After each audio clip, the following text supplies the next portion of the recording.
बिस्मिल्लाहिर्रहमानिर्रहीम। अस्सलाम वालेकुम। Subject English 1 class, page number 11। जैसे कि मैंने मैंगो जंगो वाली आपको रीडिंग कराई थी, द हंग्री मॉन्स्टर वाली, यहाँ तक।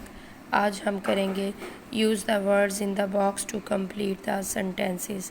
Mango jango, run, green, water, mangoes, chair. ठीक है। Example, what is the monster name? His name is Mango Jango। Monster का क्या नाम है?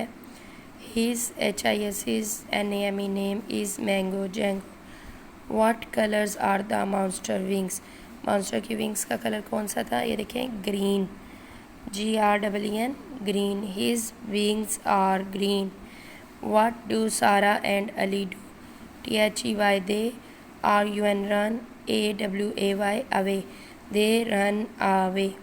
What does Pizza do? Pizza क्या कर रही थी? She give him some water।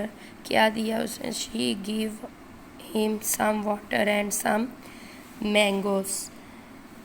What does the monster do? Monster do ने क्या किया?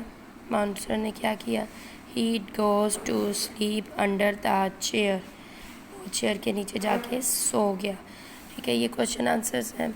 ये आपने नीट कॉपी पे जैसे कि ऊपर क्वेश्चन लिखना है और नीचे इसका आंसर। ये आपका क्लास वर्क है और नीट कॉपी पे आपने इंग्लिश की आज 1 करना है। ठीक है, थैंक यू।